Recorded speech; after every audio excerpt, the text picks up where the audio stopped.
BSSC जो साजिश रच रही है उस साजिश से बचिए, क्योंकि बीएसएससी और नीतीश सरकार जो है जानबूझकर ये साजिश कर रही है कि छात्रों के बीच फूट डालो और धांधली करो और बहाली को पूरा नहीं होने दो। क्योंकि बीएसएससी ऐसे सुनने वाला अब नहीं है, ये लातों के भूत बातों से नहीं भागते।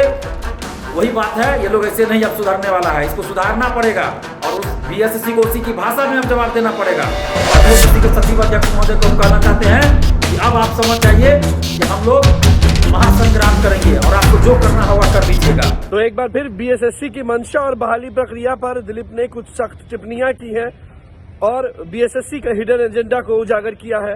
दिलीप ने कुछ आरोप लगाए हैं, आप आगे सुनिए कि उन्होंने क्या कुछ कहा है। आप लाइव बिहार देख रहे हैं, मैं हूं अक्षय आनंद। नमस्कार दोस्तों, मैं दिलीप कुमार। दोस्तों, बीएसएससी द्वारा लगातार तानाशाही रवैया जारी है और बीएसएससी ने जो नोटिस जारी किया है उससे स्पष्ट होता है कि बीएसएससी इस बहाली को पूरा करना नहीं चाहती है और बीएसएससी चाहती है कि ये बहाली लटक जाए, इस बहाली पे रोक लग जाए। क्योंकि बीएसएससी ने जो नोटिस जारी करके कहा है कि 2014 या उससे पहले का डॉक्यूमेंट चाहिए, जाति प्रमाण पत्र, नॉन क्रीमी लेयर, कंप्यूटर दक्षता, टाइपिंग, इस सब का सर्टिफिकेट, तो इस आधार पे कभी भी ये बहाली पूरी नहीं हो पाएगी। 53,000 स्टूडेंट्स को भी बुला लिया जाए तो भी सीट फुल नहीं होगा। और विज्ञापन में कहीं भी ये नहीं लिखा गया था कि 2014 वाला चाहिए। विज्ञापन में स्पष्ट रूप से लिखा था कि पीटी का फॉर्म भरते समय आपको जाति प्रमाण पत्र, non creamy layer certificate, computer दक्षता, एमएस ऑफिस या टाइपिंग सर्टिफिकेट देने की जरूरत नहीं है, आपको काउंसलिंग के समय ये सब चीज़ उपलब्ध कराना है। तो उस समय तो कहीं नहीं लिखा था कि फॉर्म भरने की अंतिम तिथि तक या उससे पहले तक ये सब सर्टिफिकेट आपके पास बना हुआ होना चाहिए था, ऐसा कहीं नहीं लिखा था। लेकिन अब नोटिस जारी करके कहा जा रहा है कि काउंसलिंग में आपको 2014 के फॉर्म भरने की अंतिम तिथि तक या उससे पहले तक का सर्टिफिकेट बना हुआ होना चाहिए। तो ये ऐसा क्यों किया जा रहा है? इसलिए किया जा रहा है क्योंकि बीएसएससी को भी पता है कि 99% स्टूडेंट्स के पास ये सब सर्टिफिकेट 2014 या उससे पहले का बना हुआ नहीं है और इसीलिए जानबूझकर ये मांग किया जा रहा है ताकि लोग उपलब्ध नहीं करा पाएंगे और उनको काउंसलिंग के बाद बाहर कर दिया जाएगा और सीटें खाली रह जाएगी। और जिन लोगों को बाहर किया जाएगा वो लोग कोर्ट में चले जाएंगे, निश्चित रूप से कोर्ट जाएंगे, क्योंकि विज्ञापन में जब नहीं लिखा हुआ है तो फिर ये मांग कैसे कर सकते हैं? विज्ञापन से बाहर जाकर कोई भी काउंसलिंग नहीं होती है, विज्ञापन के अनुसार ही काउंसलिंग होती है, विज्ञापन के अनुसार ही बहाली संपन्न होती है। तो जैसे ही विज्ञापन से बाहर जाकर ये काउंसलिंग करवाएंगे तो जिन लोगों को बाहर किया जाएगा वो लोग कोर्ट चले जाएंगे और जिस जज साहब के बेंच में इस केस की सुनवाई होगी उनका रिकॉर्ड देखिए कि जो भी अभी तक केस उनके पास गया है, जहां भी गलती लगा है उन्होंने बहाली पे रोक लगा दिया है, बहाली को ही कैंसिल कर दिया है। तो आप लोग सोच लीजिए कि अगर इस मामले में भी कोर्ट में लोग जाएंगे तो निश्चित रूप से इस बहाली पे रोक लग जाएगी और काउंसलिंग को ही कैंसिल कर दिया जाएगा और हो सकता है कहीं ना कहीं कि इस बहाली को ही न रद्द कर दिया जाए।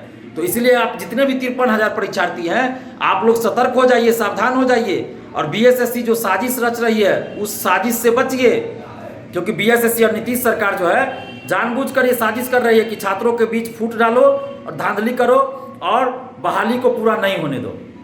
बहाली को पूरा करना इनका मकसद ही नहीं है।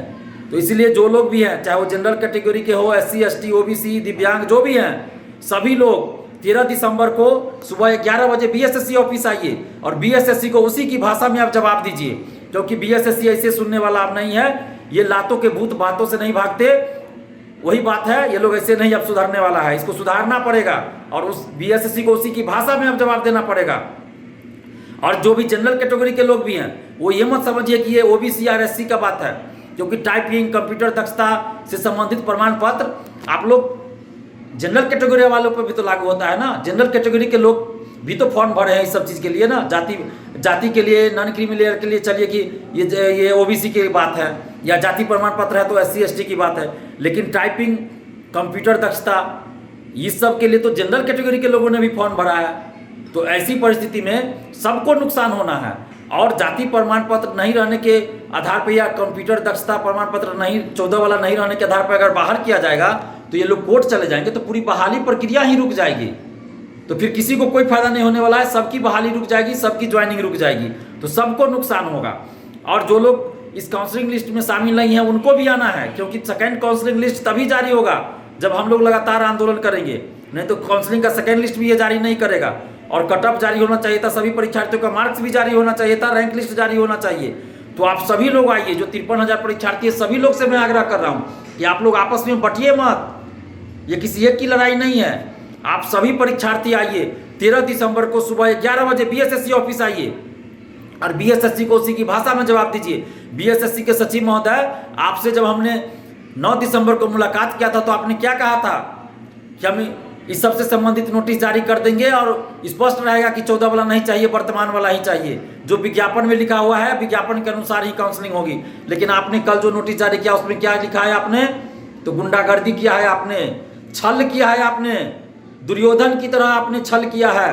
तो एक बात ध्यान रखिएगा, दुर्योधन को भी जब भगवान कृष्ण समझाने गए, शांति का संदेश लेकर गए, तो नहीं माना दुर्योधन। बाद में क्या हुआ? तांडव हुआ, और क्या परिणाम हुआ सबको पता है। तो आपने भी शांति संदेश को ठुकराया है और छल किया है। तो अब आप सोच लीजिए कि क्या हाल होगा। बीएसएससी ऑफिस में हम लोग 13 दिसंबर को सुबह 11 बजे पहुंच रहे हैं और आपको जो मन होगा कर लीजिएगा। आपको गोली चलवाना होगा, हम लोगों पे गोली चलवा दीजिएगा, लेकिन हम लोग हटने वाले नहीं है। 13 दिसंबर को सुबह 11 बजे पहुंच रहे हैं और जितने भी परीक्षार्थी हैं आप लोग निश्चित रूप से पहुंचिए सुबह 11 बजे। 13 दिसंबर को बीएसएससी ऑफिस पहुंचिए। अभी आप घर बैठे मत रहिए, आपको नौकरी देकर नौकरी छीनी जा रही है। अब आप सोचिए कि कितना बड़ा अन्याय आपके साथ हो रहा है। 7.5 साल से आप लोग इंतजार कर रहे हैं और आपकी नौकरी पक्की है, लेकिन ये नीतीश सरकार और बीएसएससी आपसे जानबूझकर नौकरी छीन रही है, कोई ना कोई बहाना बनाकर। तो क्या अभी भी आप चुपचाप रहेंगे? मैंने पहले भी कई बार कहा है कि आंदोलन में आप लोग आइए, घर बैठे मत रहिए। घर बैठे रहिएगा तो बीएसएससी मनमानी करेगी, लेकिन आप लोग ही नहीं माने और घर बैठे रहे। और अगर कल भी अगर आप घर बैठे रहे, कल भी अगर आप नहीं आते हैं, 13 दिसंबर को आप बीएसएससी ऑफिस नहीं आते हैं, तो फिर बीएसएससी मनमानी करेगी और सीट खाली रह जाएगा और आप लोगों को नौकरी नहीं देने वाली है बीएसएससी। तो इसलिए आप घर बैठे मत रहिए। 13 दिसंबर को सुबह 11 बजे बीएसएससी पहुंचिए, बीएसएससी ऑफिस आइए 13 दिसंबर को सुबह 11 बजे और बीएसएससी को उसी की भाषा में जवाब दीजिए।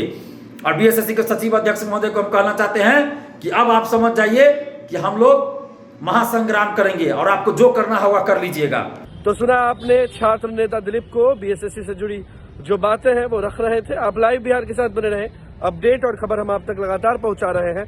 आप सबका बहुत बहुत शुक्रिया। लाइव बिहार यूट्यूब पर सब्सक्राइब और फेसबुक पर लाइक जरूर करें।